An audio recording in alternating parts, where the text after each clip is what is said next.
It's funny. My two kids are Can you hear me? Yeah, we're live. We're live. Okay. We're All right. live. So what do I say? It's only Hello, welcome to my channel. Hi. So here we are doing our live stream for There's No Place Like Rome, and this is Mark, and he's co-host.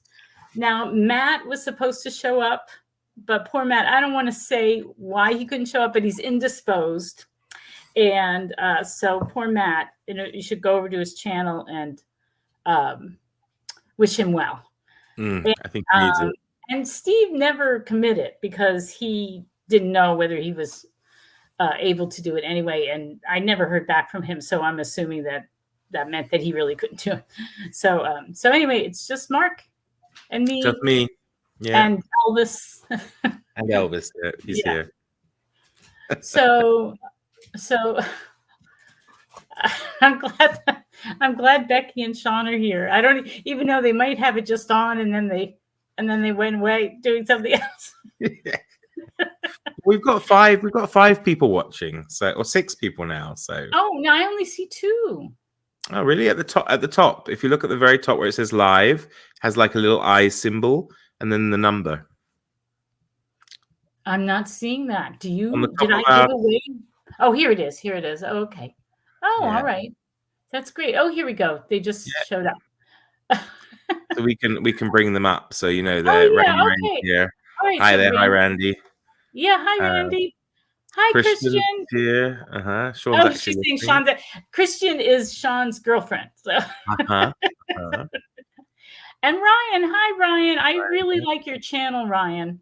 I really appreciate your channel. And okay, so that's everybody so far. Anyway, so we were just thinking that we would just talk about why we think ancient Rome is so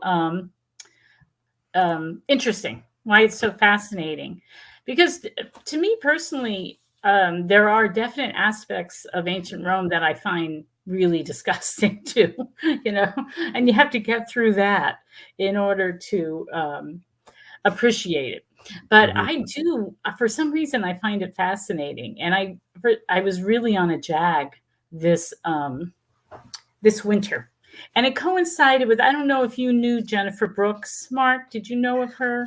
I knew of her. I did subscribe to her channel, and of course, I know what happened. She passed away, very beginning of January, I think it was. It's horrible. And we had done sort of a buddy read that fell apart of Ovid's Metamorphosis the year before, last April, and then it sort of started me wanting to read more. And so, and I've been watching a lot of her videos at the end of the year, and she was talking about, she was a class 6 person, although she was kind of moving away from it. But anyway, that's what sort of inspired me. So that sort of gave me more motivation to really look into it. But I had a very ambitious reading plan that kind of fell apart. So I didn't get nearly as much done as I thought I would. So if anybody's read anything from ancient Rome or about ancient Rome, you should post it in the comments what you read. Yeah, let us know. It'd be good. Yeah. So what did you read, Mark? Well, I guess to some degree I cheated a little, because I thought to myself, well, I can combine it with other events like Historathon. And when we moved into this month and we moved into the second quarter of Historathon, I kind of counted books I read on Byzantium as well. Because to me, I think they regard themselves as a continuation of Rome. And although it's ancient Rome, or it's Rome, not ancient Rome necessarily, continuation. So I've got some of those, but I did, of course, read things from ancient Rome, and I did bring them here with me. I did go through Catullus's complete, sorry, a bit of a glare there, the complete poems of Catullus, which I really like. And this is nice because it has the parallel parallel text there, yeah. So in English and Latin. So that was fun, and yeah, it's always interesting to read. And I haven't finished it because I just kind of dip in and out from time to time. The letters of Pliny the Younger. And I really enjoyed, well, I shouldn't maybe say enjoyed reading it, but the letter, especially to, I think it was to Tacitus, about the death of his uncle, Pliny the Elder, at Pompeii, I guess, the disaster of Pompeii. Because it kind of coincided with my reading of Pompeii by Robert Harris, the novel of that, which was great. That was really enjoyable, very interesting. It didn't seem like it would be interesting. The fact, that they're just talking about the waterworks in and around the Bay of Naples and Pompeii, etc. But it was really, really, really good. And then other novels I read the first Medicus. Well, no, sorry, I lie. I listened to the first Medicus book because I think a good few of them were free on the UK Audible. So that was good. And I also listened to the first, what's his name? The SPQR series. Is it John Maddox Roberts or somebody? Or I don't know. I don't know all those. I heard so many people talking about these series set in Rome, and I was not familiar with them. And I keep making a mental note that I really want to, because isn't there one, maybe the character's name Falco? Is that the same one? Yeah, there's the Falco ones by Lindsay Davies. Okay, wait, I'm going to write it down right now because I kept hearing it and not writing it down. And I've discovered I really like historical mysteries. Like there's some really, really good ones. Yeah. So the Falco one. Who wrote the Falco? Lindsay Davies or Davis. I can't remember it now. Okay. And then there's the really wonderful Marcus Corvinus series, which is David Wishart. Okay. And the first book in that is Ovid. Oh, okay. That's really good. And then there's this SPQR one, and I can't remember the name of the first. I think they're just called, actually, maybe in America they're just called SPQR1, SPQR2, etc. But that was excellent as well. Now, are they mysteries, all of them, or are they just I think they all are. Definitely David Wishart is the one SPQR one I read was. The Lindsay Davis ones I haven't read yet, but I do have them, a few of them that I've picked up over the years, on 99-cent deals from, Kindle or whatever. So, so that was good. But I think, they were all good fun and all really good, but probably the highlight was one I just finished this week, actually. And I did it as a buddy read with, do you know Sonia Deveni? Yeah. She's one of the commenters, and we've buddy read in the past. We actually read this author's book Stoner last year, and we read this year we read Augustus by John Williams, and it was excellent. It was really, really good. I saw that on Discord, maybe. Oh, maybe, yeah. And it was excellent. It's epistolary. I had problems saying it last night in my live when I was talking about what I read this week, but it was really, really, really nice. I liked it a lot. So I think, there are probably other things, but it might escape me. I didn't go through my Goodreads. The problem is I forget sometimes what I read last month now, So. Oh, yeah. I have to write. I keep notes. Becky's saying that the Percy Jackson sequels. Did you get those for your students? Any Percy Jackson? Yes, I did. Yeah, I did get. I think the first 3, maybe. Yeah, because my kids were all into them. So those are good. Those are good. And that would overlap with Middle Grade March, which is, Becky might not know, but that's another big booktube event that's also in March. I don't know if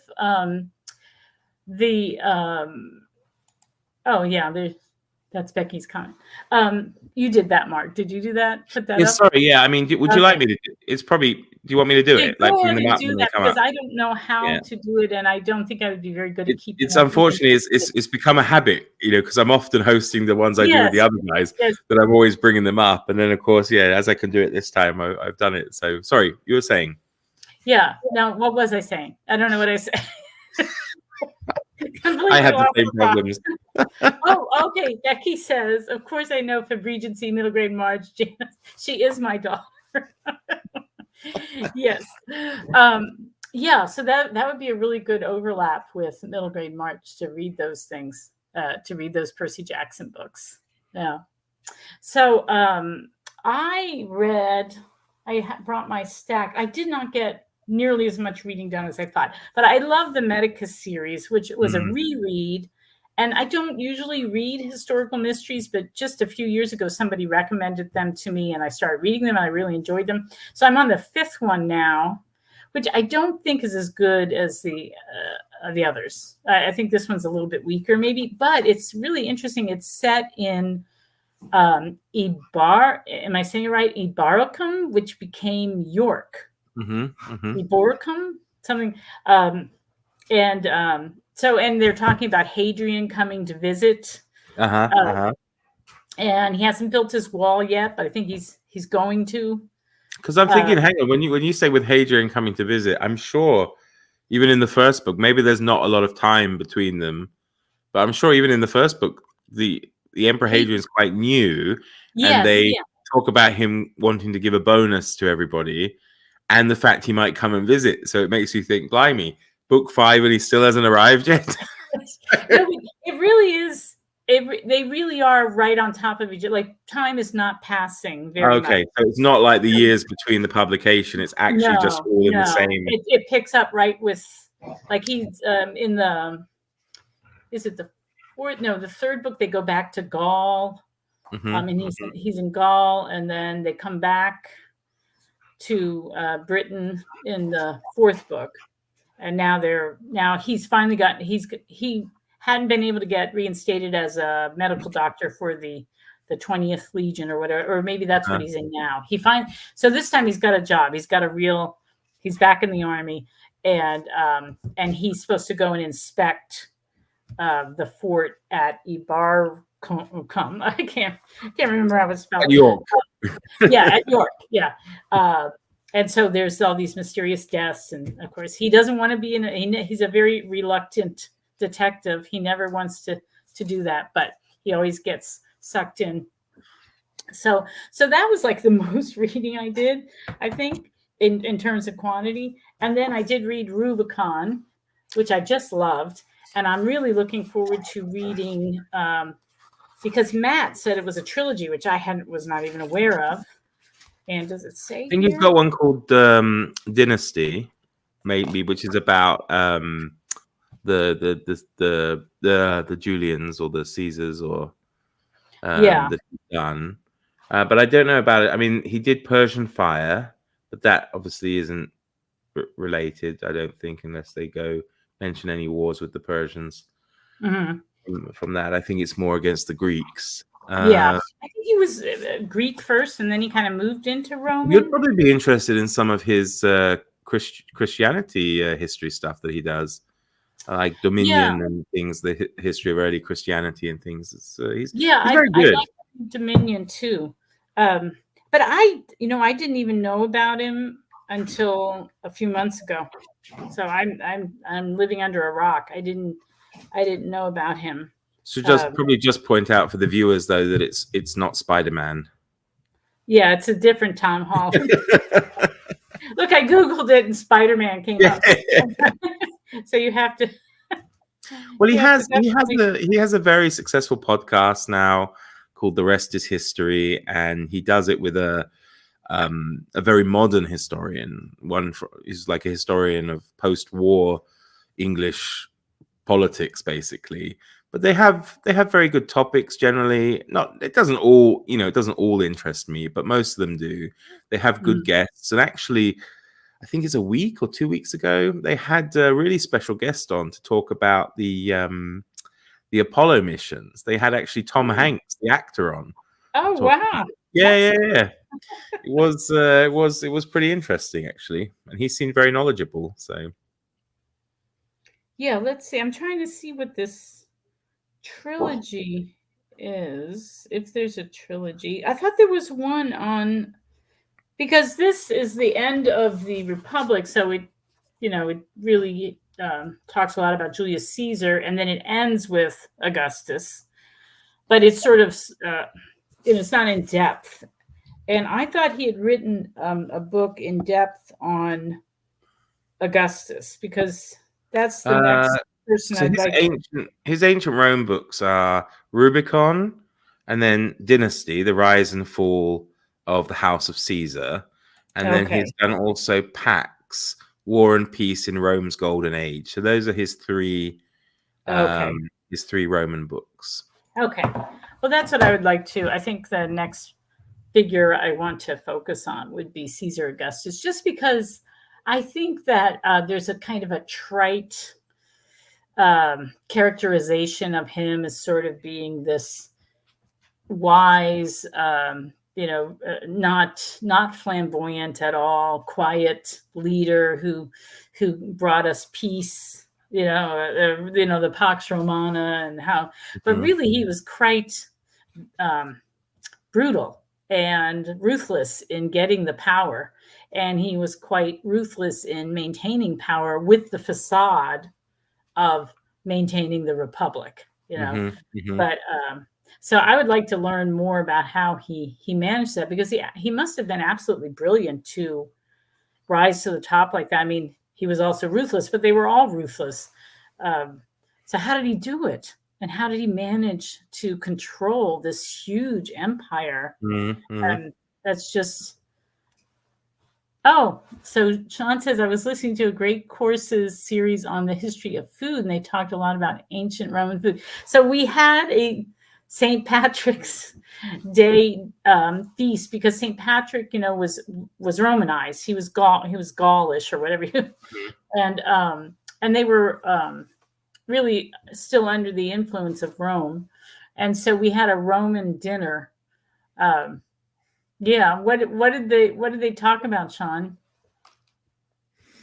Like what specific dishes? Because I made dormice I out was of going to say Dormice is the famous one, isn't it? yeah, I made dormice out of meatloaf. I made little meatloaves of dormice. Like I shaped it into two little mice. Yeah. But actually, it came up. It came up in a book I was reading, which was nothing to do with ancient Rome or the history of food. It was the history of birds and Mm. the interaction with humans. And there was a whole part on ancient Egypt, ancient Greece, and ancient Rome. And they were going in at all the weird and wonderful parts of the birds that Romans ate, such Mm. as flamingo tongues. Ugh. They were so it's really like lifestyles of the rich and famous. They got so incredibly wealthy that to keep from being bored, I think they just went for novelty. Like they were just really, really into novelty and bit show, like a lot of show, and being really lavish. Um, and it was such a toxic. I mean, from Rubicon, it was just such a toxic soup of all of Mm. these different cultural tensions going on.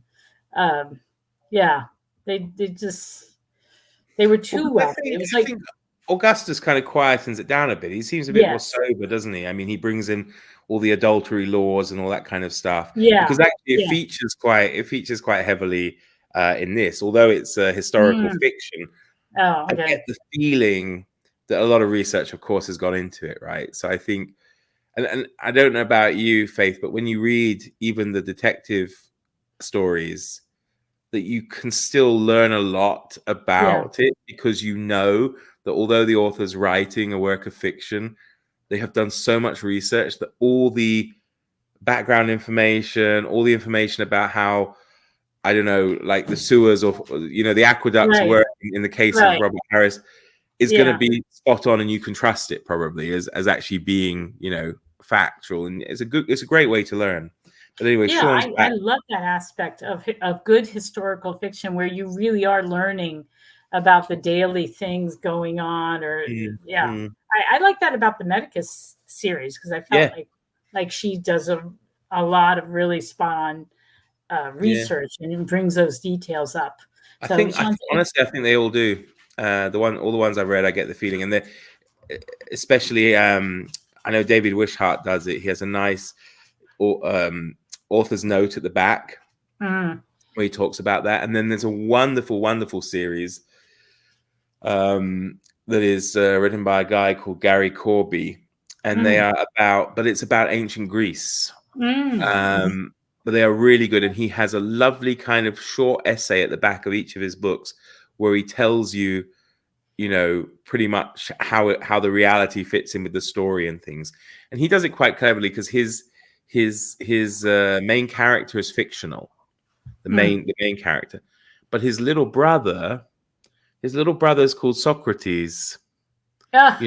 And his father happens to be a stonemason. So he's taken Socrates' family, just added an older brother, and the older brother is the one who's the main character. But anyway, sorry, That's really good. Sean's replied there. Yeah, if I'm calling, they said their land was more conducive to growing fruit trees like olives than farming. Oh, okay. Yeah, I think they lived on a lot of fish and poultry, and yeah, olives and fruit. I know they were into asparagus and artichokes, didn't they? Were the first to start eating those, or at least we know that they ate those. Um, and somebody in Rubicon, some general or something brought back cherry trees. Was it Pompey or somebody? Somebody's responsible for introducing cherry trees to like Western part, because I don't know where he was, but he was in the East, and he brought back the first cherry trees. So yeah, that's interesting. They do. Yeah. I mean, they grow. If you've been to Italy, which you haven't, Sean, have you been? I don't think you have. Um, oh yeah, how do they make bread for the bread and circuses? Will they? I think they could farm wheat. Well, I don't know. they got most of their grain and stuff from Egypt, didn't they? Because they always called it the breadbasket of. Oh, That's and why they it was did. so important to them. So. And what's really neat about that whole Mediterranean area is how much trade went on. Like Hmm. it really was. We think of people like, back in history being like isolated, and it really wasn't like that. There was so much trade and so many peoples, moving about, and colonies, Yeah. like the Greek colonies, and Italy is setting up colonies. And so, yeah. Yeah, I think, and it's the age as well of that kind of I don't know, multiculturalism is the right word, but the trade links and things. I mean, it's much older than you'd imagine. I mean, it's even old at that time. Mhm. These a lot of these places have been interacting, and the fact that people were getting even what, I don't know, 500 years or more before Caesar was still getting their tin from Cornwall, yeah, from the Celts Yeah. in England, and somehow it's spreading across. It's amazing. It's really amazing. I mean, there's a lot of that has cropped up now with the I was going to say the vampires. I can't speak today. The Vikings, not the vampires. The Vikings, and just how wide their networks were, in terms of, when they uncover the graves and they find all sorts of things, and you think, how on earth did that get? Did that get Yeah. there? You realize, well, Yeah, I've actually, heard that. yeah, it's amazing. It really is amazing, and I think we have a little bit of a, snobbery. We think we're more cosmopolitan, or more aware or whatever, and they really, they really were moving around a lot and trading a lot. I remember reading a book called Salt, and it was Oh the yeah. history of salt, Hmm. and that's one of the first things that got traded because you need it to live, and so places that had salt deposits, and in the US, the Native Americans traded a lot too. They would have Hmm. trading seasons where they traveled to some area where they would. So yeah, trading is like a human thing, and Mm. it's been going on for forever. Well, and obviously just people moving around and leaving things too, because one of my fascinations at the moment, again a little off topic, but I've just recently discovered a secondhand online book site here that I can actually get secondhand English books from. And I'm going through the website, and some of the titles there are just so random, and I would love to know the story behind how that book ended up here, because one, we're talking about, like, for example, there's one about well, not obscure, he's quite famous English cricketer from the 1930s, and this is a country where cricket is an unknown sport. Yeah. Obviously it went through 40 odd years of communism. Yeah. And I'm just thinking, how on earth did this book end up here to be sold on a secondhand book market? That is bizarre. It is, and I've come across loads of things, and I keep thinking, what's the story behind that one? How on earth did that end up here? So yeah, it's pretty amazing how things move around. And anyway, so Rubicon was pretty much it for my, because I'd started earlier. I started in February, and I read SPQR by Mary Beard. That was and I liked that, but I listened to it, and I think that was not a good thing for me to do, because I didn't especially like the reader. And I'm not good with audiobooks unless it's like something, maybe it's nonfiction that I'm not good. I don't know. I'm not a big audio person. I don't know. I don't feel like I get enough out of the book, or it just sort of drags. I am trying to read Paul, but I'm late. But this is, what's amazing about this is it's like we have the Acts, and then we have his epistles, right? So those are written during the Roman Empire, right? And then so it's analyzing his moving around and setting up these Christian churches, and how the laws and the Roman attitude. And he was just talking about, I just got to the part where talking about like weird connections. Gallio, who was it in Corinth or Thessalonica? I forget where. Paul is hauled before the tribunal there by the Jews there, because he is promoting worshiping God in illegal ways. That's what he was charged with, because in the Roman Empire. Oh, Christina's here. Hi, Christina. Yeah. Hi, Christina. In the Roman Empire, worshiping the gods was a civic act, right? Because you were placating the gods for Rome, and the emperor, had become a god, and so you did it as your civic duty. But the Jews had gotten an exemption, and so they were allowed to worship their own way. But when Christianity came along, it was a real problem, because were they Jews or not? First of all, because they weren't. The early church Christians saw themselves as just a part of Judaism, continuation of it. But the Jews that didn't accept. My husband just got on. It's a family affair. Yeah. Anyway, I feel outnumbered. I might have to get my mum to come in. That's right. You better call her.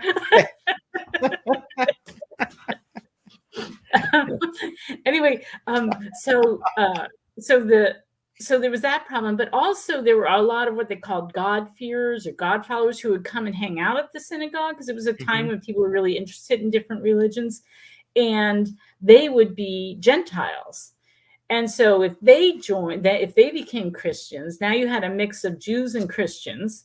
So were the non-Jews now allowed to just worship, and they didn't have to do the civic thing for the Romans? So it got really confusing. And so because the synagogue there in wherever it was, Corinth or Thessalonica, whatever it is, Thessalonica, I think. Yeah, I think it's they hauled him before this tribunal, And the judge, or whatever he was, decided that it was an internal affair and they weren't going to deal with it. But he was Seneca's younger brother. So Paul was judged by Seneca's younger brother. I mean, it's just in his favor. So, I mean, I had no idea about that. Honestly, it is fascinating, these connections and how things, crop up and people, people cross paths. It blows my mind. It really does. I'm reading. I guess we can kind of fit it into this somehow, but I'm reading the biography of the historian Stephen Runciman, who was a big kind of Byzantine historian, and he was born in 1903, and he died sometime in 2000. He was like 97 when he died, and he was minor. What's the word? His grandfather was ennobled, as it was Lord somebody or other, and he went to Eton, and he was at Eton School with Eric Blair, of course, George Orwell.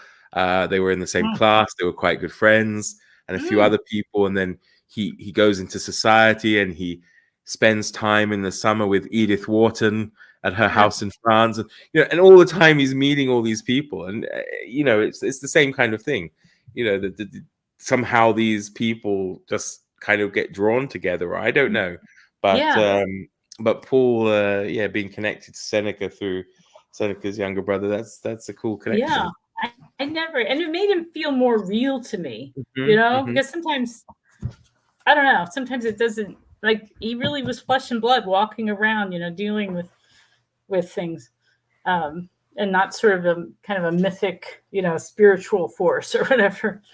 So it really brought that home to me. And then I also tried to read Horace. I read Horace for a couple of weeks. I was really into Horace, and I was researching about him. I don't know what happened in April. I just really couldn't read so much. But I really liked Horace. But I must say I had trouble with Catullus. So I just didn't get into Catullus. I think I just wasn't in the mood, maybe. But after Horace is like, Catullus to me, I was thinking Catullus is more like the Oscar Wilde or something. He's kind of flippant, and whereas Horace, I mean, he can be that way too, but I think he's just more profound. Like, he's just really talking about the big, the meaning of life and things like that. The nice thing about you mentioning all of them is that I think Catullus is mentioned.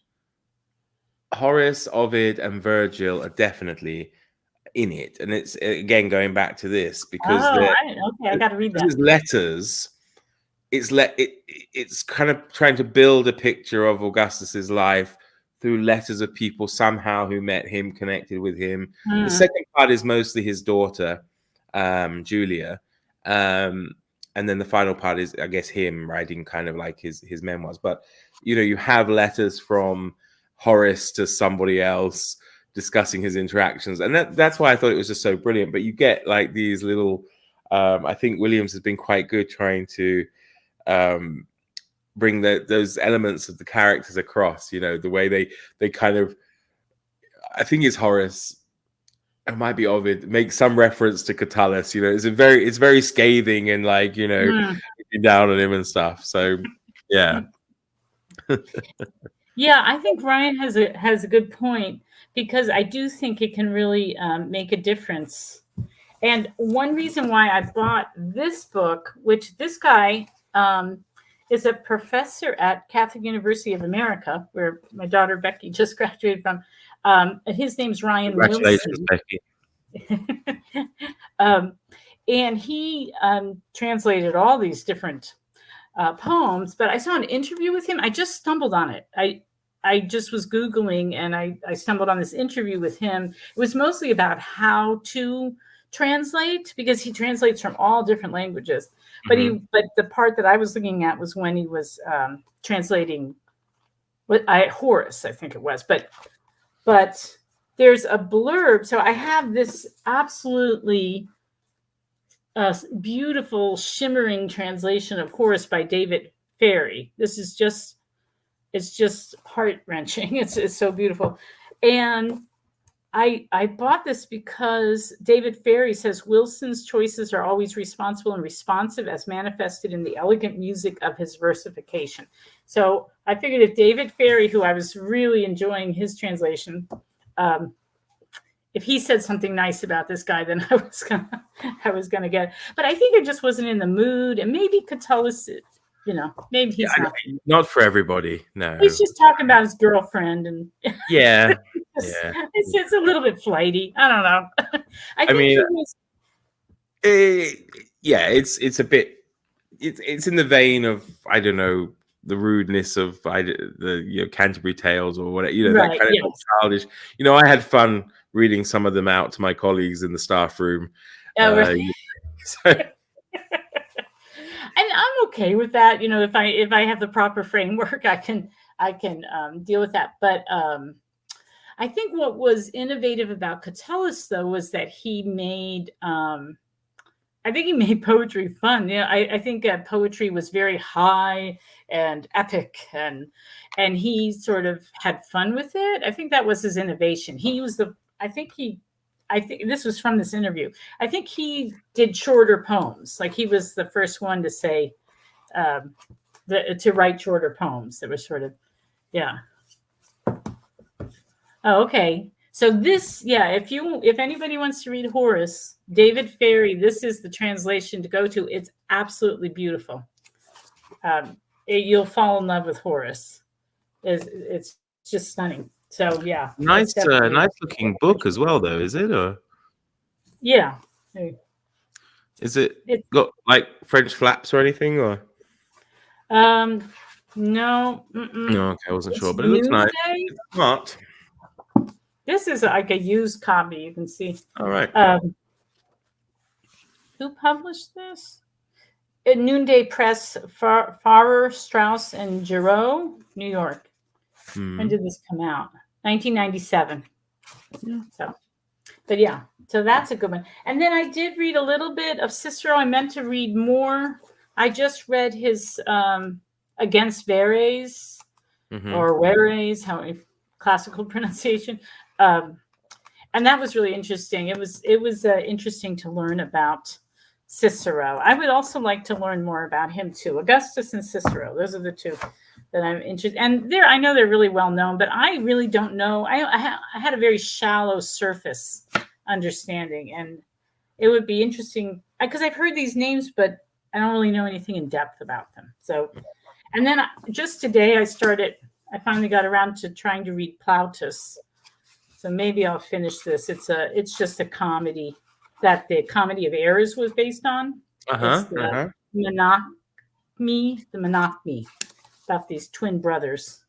So that's all. I think that's all my reading, my Roman reading. So. But it was it's such a wide field to read through. Yeah. So I really want to. If we do it next year, I want to do. I could read it anyway. Of course, I do want to read Robert Harris's 3 books on Cicero. It's historical fiction, of course, but still, I've heard they're very good. So I would like to do that. I've always liked him, but the 4 books of his I hadn't read were Pompey, and then these 3 on Cicero. So I'd like to kind of complete his works, as it were, by reading those 3. So who wrote I, Claudius? Robert Graves. Yeah, I need to read that because that's considered a real classic. Yeah. And Claudius the God as well, which is the sequel. So. And I heard that people are reading the Aeneid in August. Did you hear that? Somebody mentioned that somewhere. And I thought maybe I could do that because I have read the Aeneid a long time ago, but I wouldn't. It might be time to revisit it, to reread it. I was also thinking if we do this next year, and I have no idea if I'm going to, I would want to read for March of the Mammoth, Josephus. Even I might not finish it, but at least start it because he gets cited so many places.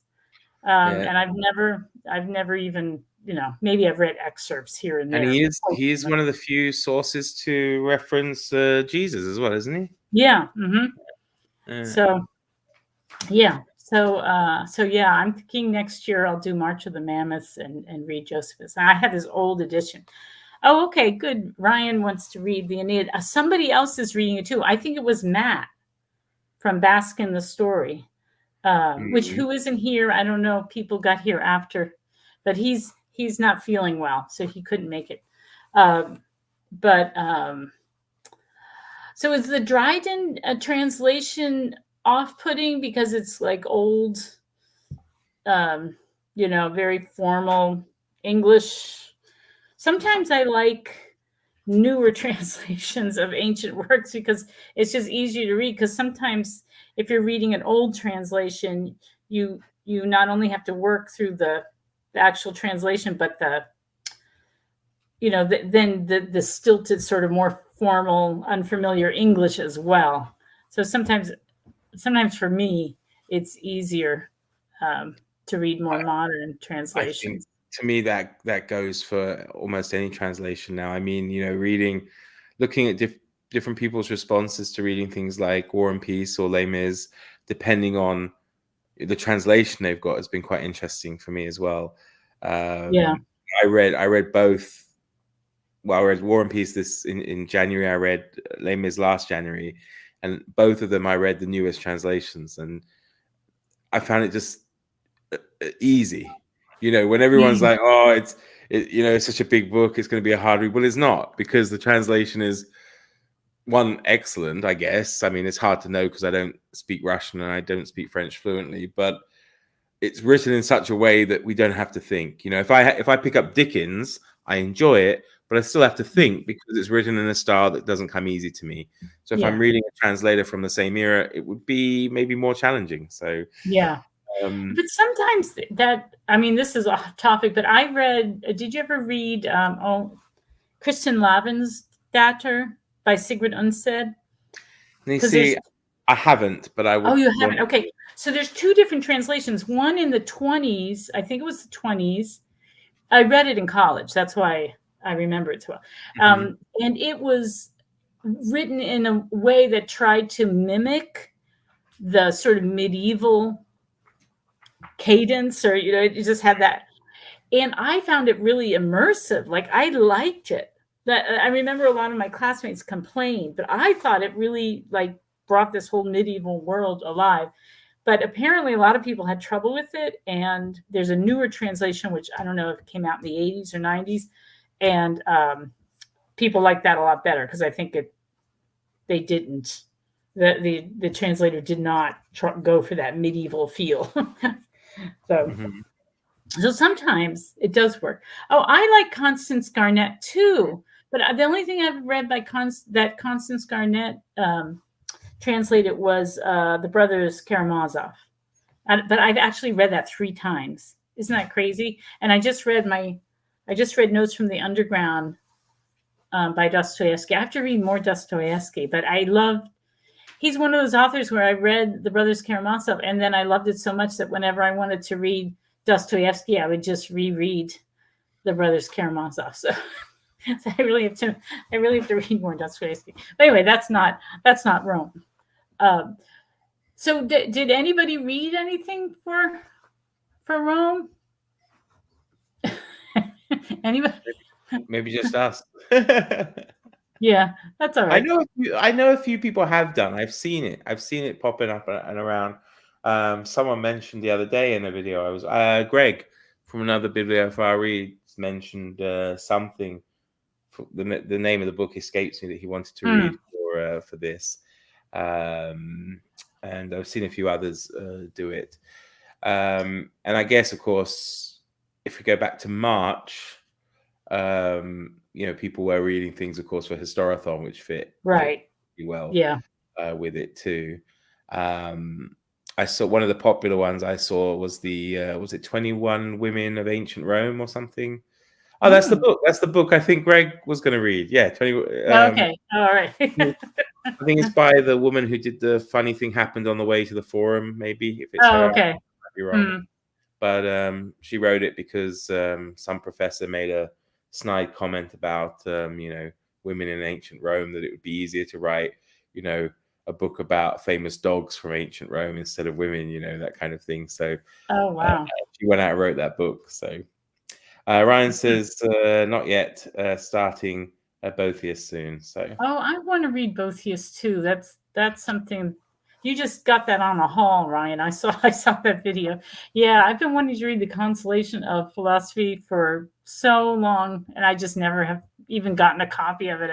But it's in my imaginary TBR of something I've got to read, because I think I would love it. But I've heard so much about it too. That's another book that gets referenced a lot. So, yeah. Yeah, I haven't read it, so I don't know. Yeah. That reminds me, Christy Lewis of Dostoevsky in Space. I think has another live stream going on right now.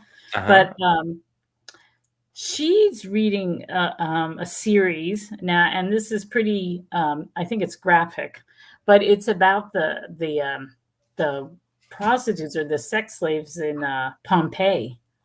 And it's a series, and she was saying it's excellent. It's very gritty and disturbing, but she really. My husband says he rewatched the Rome TV series. Oh yeah, he did, and it was good. It was actually very good. Yeah, it's a historically pretty accurate. Yeah. So. And Christina says, I still haven't read anything. I was a bit under the weather for a while.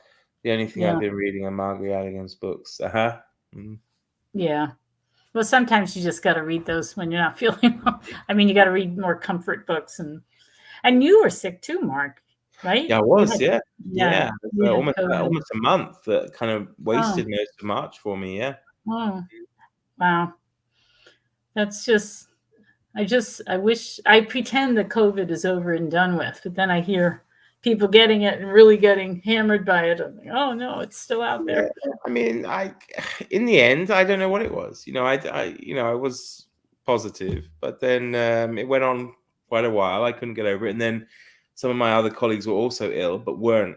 It wasn't COVID for them, but it was the same kind of thing, and it was this weird kind of like, you'd be sick for a week, you'd feel better for a day or two, and then you'd be sick for 5 days, you'd feel better for a couple of days, still sick again. It just dragged out for a month. It was horrible. So, wow, that sounds nasty. Yeah, so that kind of threw, I think that sort of impeded things. It ruined a lot of my reading in March. Yeah, for sure. Yeah, I was able to bounce back in April somewhat, but although saying that though, I did listen to those, the first Medicus and something else, which was easy. It's just to lie back in my in my sick bed and just listen to a story. It was quite nice, So. Yeah. But I wanted to ask Faith. I mean, so you mentioned what brought you to do this event, but I wonder what kind of introduction did you have to ancient Rome in general? When do you remember when or how you kind of got interested in it? Was there a play you saw, or a film, or a book you read when you were young and thought, oh yeah, you know what? I don't know. I really don't know, but I do remember as a child always watching Ben-Hur every Easter. It's one of my influences, I guess. Yeah. Yeah, and so I think that was one. And then when I was homeschooling my kids, we studied Rome. I don't remember from school, but so we did study, and that's when I read the Aeneid. I read that with my middle son. And that I was really interested in that because I had recently I'd been reading the Odyssey and then the Iliad, or the Iliad and then the Odyssey. Actually, we started with the Odyssey because that's a bit easier. But then I worked up the courage to conquer the Iliad. And then with, I think only with the middle son did we read the Aeneid. Did I read the Aeneid with you, Becky? I can't remember. I don't think so. It's because it's so gory. And he was into military. He had like this book on if you were a Roman soldier or something. You know, he was more into that. And I remember being shocked at how much I enjoyed the Aeneid at the time. This was what, I don't know, almost 15 years ago or something. But the other thing is that I was trying to learn Latin for when we homeschooled. I was trying to learn Latin, and I eventually got up to the national Latin exams, 3rd level. And I took it the day before everything shut down for COVID. And I haven't really studied since. And since I'm older, I just turned 64, my brain cells are not retaining it. So it's like I have to relearn. I have to start all over again to relearn it. But I got good enough that I could teach intro to Latin. So I taught that to 7th graders mostly at a co-op for about 7 years, or maybe 5 to 7. I was off and on, so I don't. But anyway, so we would do this. One of the things you had to do if you taught at this co-op was you had to be willing to have a Curtamen team. And Curtamen just means competition in Latin. And so we would have to study for this competition, and then we would compete with the other schools. And I always felt like we were shortchanged when it came to the Roman history. Like I just didn't know it. Like at that time, I knew the grammar, I knew the vocabulary. Like I knew that's it. I could decline, that sort of thing. But it was I always felt like I was cramming with my students to learn Roman history. So I always wanted to learn more. Like I just felt like I had this shallow understanding. So, but I do think it's really, really fascinating just because, because of Rubicon. I just saw this as a political story about government, because they were trying to create these checks and balances, and it was just so interesting how spectacularly they failed. But the ideas that they came up with, and that they had these more noble aspirations, and they wanted to have this, a higher view of what their empire was about, what their society was about. And I just found that very compelling story. And I think it's just a cautionary tale. I saw it as a cautionary tale because I think we in the 21st century take representative government for granted, and we shouldn't, at least in the United States. I don't know, maybe in the Czech Republic they're a little bit more, they know. Yeah, it's still fresh in the memories, in the older generation. I mean, well, actually, they don't have to be that old. I mean, people my age would have started school and things under communism. So yeah, I think it's still quite fresh for a lot of people, and it is something they are wary of. Yeah. And so I just think everybody should read it this way as a cautionary tale, that we should really take care of our checks and balances and be aware of the fact that power grabs are a bad thing, and that, compromise, the right kind of compromise is a good thing, because it keeps you from, devolving into civil war. And so, so I find it interesting in that way too. So, one of the things that got me, if we go back to like Caesar, and it was in some history book I read, but it was also mentioned in Augustus, the novel, was the way when they died, how they would leave money to every citizen in Rome. I think when Caesar died, he left something like 300 pieces of silver to every citizen in Rome. When Augustus died, it was, a similar amount, maybe 100. And I'm thinking, how much money did they have, and what were these bequests actually carried out? I don't know, but you think about it. I mean, I don't know how many official citizens of Rome they were, but there were, but that could be an insane amount of money, right? Yeah. I mean, they were the state, though. It'd be like the state, writing everybody a check. That does happen. It happened in COVID, actually, to be fair, for Yeah, a lot of yeah, people. right. So Yeah, what did they call it? I forget what they called it, but people got their checks. furlough and all that stuff. Yeah. So yeah, it was like they were a victim of their own success in many ways. They were so good at conquering that, and yeah, so it didn't always work out well, even though they had the power. And it's so fascinating. It's a really fascinating history. And what about the later Roman Empire? What about Byzantium and So this? I actually, because of you, I ordered a used book on Byzantium, because I decided I forget now what the name of it was. I just saw it at Thrift Books. It just came up. Stimulus check. Thank you. Yeah. So I want to learn more about Byzantium. There were all those Justinians and Theodosia. I read a biography on Justinian for people in April. I guess technically kind of for this too. And it was fascinating. I mean, I really find Byzantium interesting, and I thought it might be one that interested you again because of the whole Christian element of it, in terms that Constantine adopts Christianity, and then suddenly they now have to formulate the tenets of Christianity and put it all into official stuff. It's very, very interesting, the arguments they have, and how actually originally Constantine was his plan for Constantinople and everything was it would be a very tolerant place.